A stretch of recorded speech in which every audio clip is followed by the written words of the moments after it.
सबसे पहले बात कर लेते हैं केरल में हुए सीरियल ब्लास्ट की, जिसकी इन्वेस्टिगेशन के तार इजराइल हमास जंग तक जुड़ते दिख रहे हैं। क्या केरल धमाके में किसी आतंकी संगठन का हाथ है? क्या जिसने सरेंडर किया वो डोमिनिक मार्टिन सिर्फ एक मोहरा है? आप देखिए एक्सक्लूसिव इनसाइड स्टोरी। 3 सिलसिलेवार धमाके और 1000 सवाल। आखिर केरल के कोच्चि में हुए ब्लास्ट का मास्टरमाइंड कौन है? क्या सरेंडर करने वाला डोमिनिक मार्टिन ही असली गुनहगार है या वो सिर्फ मोहरा भर है? अगर डोमिनिक मार्टिन मोहरा है तो फिर इस सीरियल ब्लास्ट के पीछे क्या कोई आतंकी संगठन है? जांच एजेंसियां इसी गुत्थी को सुलझाने में जुटी हुई। सूत्रों के मुताबिक एजेंसियों को मार्टिन पर उसके विरोधाभासी बयानों की वजह से शक हो रहा है। जांच एजेंसियां अब डोमिनिक मार्टिन के फोन कॉल्स की डिटेल खंगाल रही हैं ताकि ये पता लगाया जा सके कि ब्लास्ट से पहले डोमिनिक मार्टिन किन लोगों के संपर्क में था। डोमिनिक मार्टिन के पास धमाके के लिए आईईडी कहां से आया? उसने आईईडी से बम बनाना कहां से सीखा? और क्या सीरियल ब्लास्ट का इजराइल हमास जंग से कोई कनेक्शन है? जांच एजेंसियां अभी तक डोमिनिक मार्टिन की बात पर पूरी तरह से विश्वास नहीं कर रही हैं, क्योंकि जांच एजेंसियों को ऐसा लग रहा है कि मुमकिन है कि मार्टिन के सहारे जांच को भटकाने के लिए कोई बड़ा खेल खेल रहा हो। यानी डोमिनिक मार्टिन का किरदार कई रहस्यों से घिरा हुआ है। आपको बता दें कि केरल के कोच्चि में यहोवा विटनेस ईसाई समुदाय के कन्वेंशन सेंटर में हुए धमाके के बाद सोशल मीडिया पर एक वीडियो वायरल हुआ, जिसमें एक शख्स ने खुद को डोमिनिक मार्टिन बताते हुए दावा किया कि ब्लास्ट उसने ही किया है। आप लोग से एक बातचीत करना चाहता हूँ। अभी केरला में एक बम स्फोटन हुआ, थोड़ा आदमी को थोड़ा मर गया होगा, थोड़ा चोट लेगा। एक किया, मैं किया। डोमिनिक मार्टिन नाम के फेसबुक अकाउंट से ये वीडियो अपलोड किया गया और सरेंडर करने वाले शख्स का नाम भी डोमिनिक मार्टिन है। अब ये दोनों शख्स एक हैं या नहीं, इसकी पुष्टि नहीं हुई है, लेकिन जो डोमिनिक मार्टिन पुलिस कस्टडी में है उसके बारे में जानकारी मिली है कि वो करीब 15 साल दुबई में रह चुका है। वो 2 महीने पहले ही यूएई से भारत लौटा। भारत लौटकर वो इंग्लिश के ट्यूशन पढ़ा रहा था। मार्टिन दुबई में इलेक्ट्रिक मैन के तौर पर काम करता था। डोमिनिक को इलेक्ट्रिक सर्किट बनाने की पूरी जानकारी थी।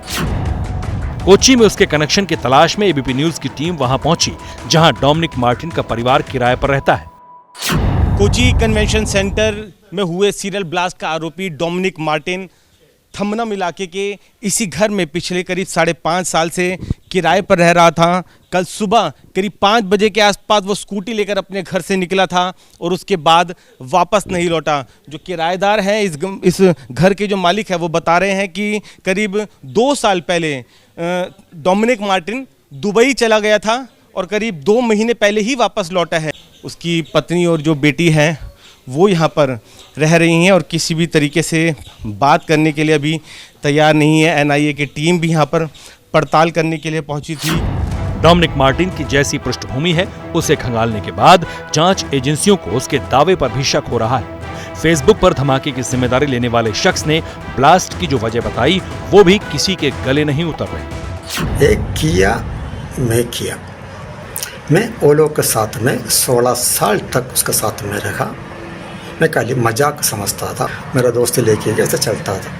लेकिन 4-5 साल पहले मुझे दिमाग में आ गया, ये बहुत खतरनाक है, उसका पढ़ाई बड़ा गलत है, उसके साथ नहीं रहना चाहिए। एजेंसियों को लग रहा है कि डोमिनिक मार्टिन किसी का मोहरा हो सकता है, इसलिए ये पता लगाया जा रहा है कि मार्टिन यूएई में किस किस के संपर्क में था और क्या इजराइल गाजा जंग से इस धमाके का कोई नाता है या नहीं।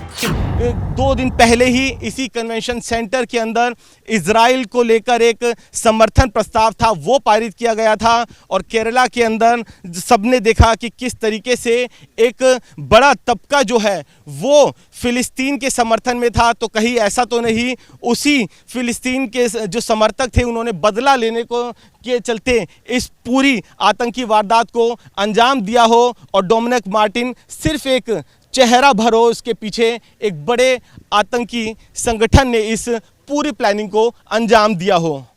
जांच एजेंसियां इस सीरियल ब्लास्ट की टाइमिंग का कनेक्शन जोड़ रही हैं। जैसे शुक्रवार 27 अक्टूबर को केरल के मलप्पुरम में जमाते इस्लामी की यूथ विंग की फिलिस्तीन के समर्थन में रैली। मलप्पुरम में रैली में हमास के पूर्व चीफ खालिद मशाल का वर्चुअल संबोधन। शनिवार 28 अक्टूबर को कोच्चि के कन्वेंशन सेंटर में इजराइल के समर्थन में प्रस्ताव पास। रविवार 29 अक्टूबर को कन्वेंशन सेंटर में बम धमाका। सर आप वहाँ थे, आई विटनेस हैं, हुआ क्या था? अगर उस पल को, उस मोमेंट को अगर आप ब्रीफ करें तो कि what happened at that time? उसी टाइम प्रार्थना था, गाना का बाद प्रार्थना, उसने सब काटा था, एकदम साउंड उधर आया, आग भी आ गया, 3 ब्लास्ट वाली जगह से जांच एजेंसियां सुराग ढूंढने में जुटी हैं, जिसमें शामिल है केरल पुलिस, एनआईए और एनएसजी। डॉग स्क्वाड से भी जांच कराई जा रही है। विस्फोटक के नमूनों की फॉरेंसिक जांच हो रही है।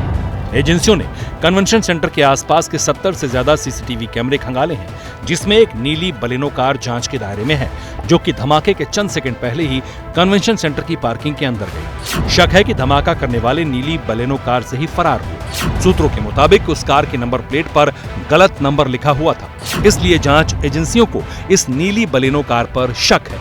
हम सब कोची के जामरा इंटरनेशनल कन्वेंशन सेंटर में हैं, उसके बाहर हैं, लेकिन चूंकि अंदर सिक्योरिटी रीज़न की वजह से अंदर जा नहीं सकते। लेकिन आप देखिए, एनआईए, एनएसजी और केरल पुलिस की जो टीम है लगातार जांच कर रही है, मीटिंग्स कर रहे हैं, बातचीत कर रहे हैं, और डॉग स्क्वाड के जरिए इस पूरे परिसर में जितनी भी गाड़ियाँ खड़ी उनको खंगाला जा रहा है, उनकी जाँच की जा रही है। कोची धमाके के बाद केरल की सरकार बीजेपी के निशाने पर है। बीजेपी अध्यक्ष जेपी नड्डा ने आरोप लगाया कि कट्टरपंथी ताकतों को लेकर केरल सरकार का रुख काफी नरम है।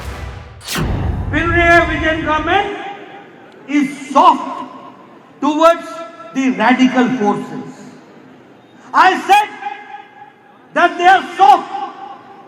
They are trying to cover. They are trying to mislead the people of Kerala. And at the same time, the radical forces are on increase, and there is silent support. I will not use the word support, but there is silent convenience which gives the space to the radicals to go forward. जैसे ही घड़ी का काटा दोपहर 2:30 पे आए, बबीता जी का दिल सास बहू साजिश के लिए मचल जाए। और ये है इनकी बहू, पूरे दिन ऑफिस की टेंशन हो जाए गॉन जब ये करें अपना फेवरेट शो फ्री टाइम पे ऑन। इनकी तरह आप भी देखिए अपना फेवरेट शो अपने टाइम पर और डाउनलोड कीजिए एबीपी लाइव ऐप अपने स्मार्ट टीवी पर।